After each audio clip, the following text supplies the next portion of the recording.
And I guess I ask too, because it seems like something that Jesus is clarifying is that even if he's thrust into this earthly political position, um, you still render to Caesar what is Caesar's. You still submit to authority.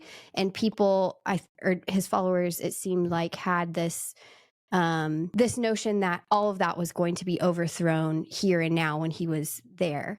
So how does that, can you guys talk a little bit about that? What does the submission to authority look like? Is there, within the New Testament, is there a line ever drawn where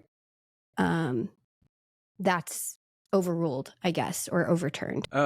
So I don't know the Greek word anymore, but where the word that is usually translated submission can also be translated subordination, meaning there's this order, and you have your place in that order, or you might have places in that order, and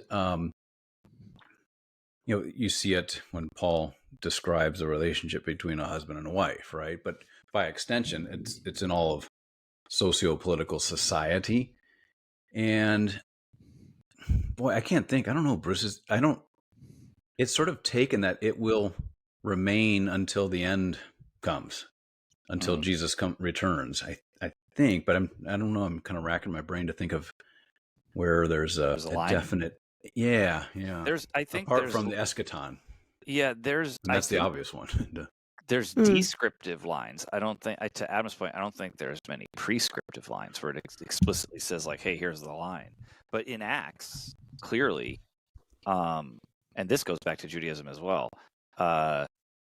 the Christians, including Paul and Peter and all of them, they're willing to die for their faith. So they're not willing to renounce their faith. So there's a line there to the governing authorities. They're not going to make the sacrifices. They're not going to harm their witness, but it would be a broader way, I guess, to put it, for Christ. And of course, if you read the early church fathers, this is all set by Christ's example. They talk a lot about how Christ submitted himself to the Sanhedrin, to the high priest, to Pilate, to Herod, and these are all terrible people. So it wasn't that he was submitting because there was an intrinsic justice in the system, and that's why he could submit.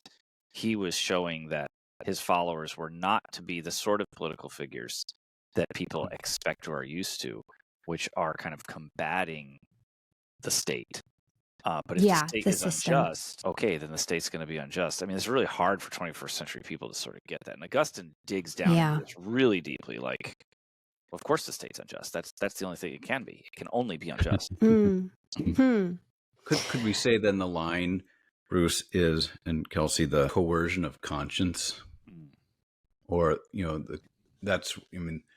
the state has quite expansive powers, right? And the state or the regime or whatever is, in many ways, Luther would say a divine thing entirely, but directed at only temporal ends. And that line, the state cannot transgress the line. It has lots of coercive power, except in the realm of a person's conscience.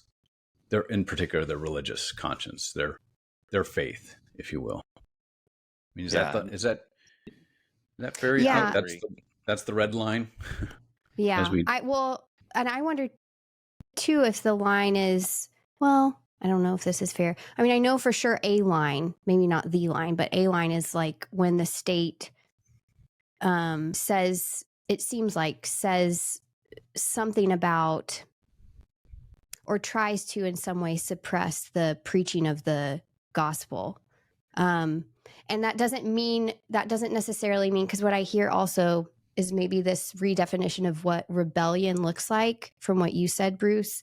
That means not necessarily that that's the time for like a coup of the government, if that happens, but just that you as an individual Christian or individual Christians say, no, I'm not going to allow for that. I'm going to continue to preach the gospel, whatever harm might come my way. I'm not going to submit to the rules that you set forth when it comes to proclaiming Christ. I bring that up because I think that's kind of a little bit of maybe the conversation in Acts 5, where Peter says, we must obey God rather than men.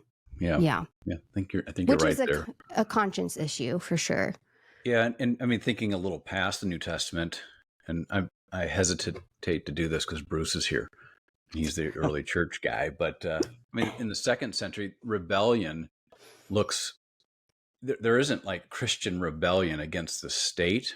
If there is, it's Justin Martyr writing to the emperor and saying, hey, actually, we are good citizens. We don't do these things that people are accusing us of. So it'd be best just not to persecute us, you know? Mm.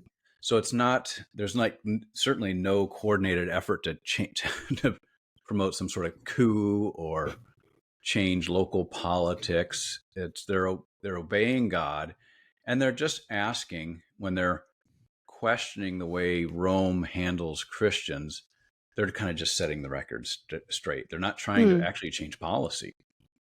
I think. Does that Yeah, sound no, right, that's absolutely Bruce? true. In fact, in the early church, the early church, so like the period really following Paul, the next generation, they write explicitly like Christians shouldn't join the military. Not because there's anything wrong with being a soldier, but because being in the military means you're going to have to make sacrifices to the emperor. And that's just, you can't do that. And then they also said you can't be in government for the same reason. Not because being in government is bad, but because if you're in government, you're going to have to be making sacrifices to the emperor, and you can't do that. So they discouraged entry into those positions, but they weren't again. It wasn't like you couldn't be a Christian and be in those positions, but they actively discouraged people from going into them because they thought pastorally, you will be put in a really bad position, and you might be killed for it. And there's no need for that because you just don't have to join that group. So don't. Yeah. And eventually, of course, Constantine came, and the whole state became Christian, and then it was perfectly fine, and there were no issues. But prior to that, there's a lot of anxiety over like, let's not get into politics and the military because we have to. With the military and in politics too, the early Christians said, and you also have to have a hand in persecuting the other Christians, where you might be sent. Oh yeah. So like this is a bad all around. Just stay out. Yeah. Yeah.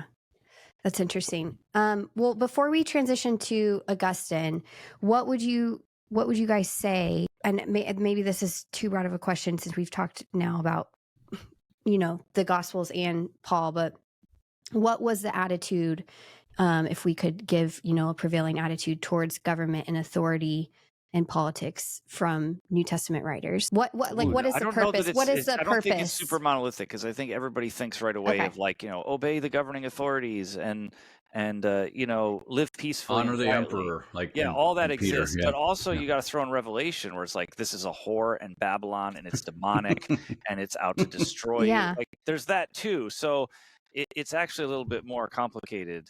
But I think practically the church is obey the emperor, be kind to the state. But there's definitely also that kind of revelatory view, which is like, yeah, but the state is infested with demons.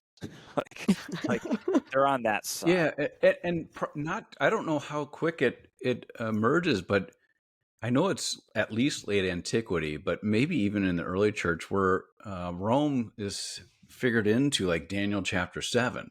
Yeah. And so it's like the statues fourth great beast that comes out of the sea. And so, yeah, it's a mix. It really is like Bruce put it, a general admonition to subordinate yourself in society, to respect authorities, like an extension of maybe the fourth commandment, but trust not in princes. They are not only are they fallible human beings or fallen human beings, but they're also part of, we're not just struggling against flesh and blood, but principalities of darkness. There are also manifestations of the principalities of darkness, this present kingdom where while the devil or Satan is God's devil or God's Satan, he's reigning quite freely, but for a time.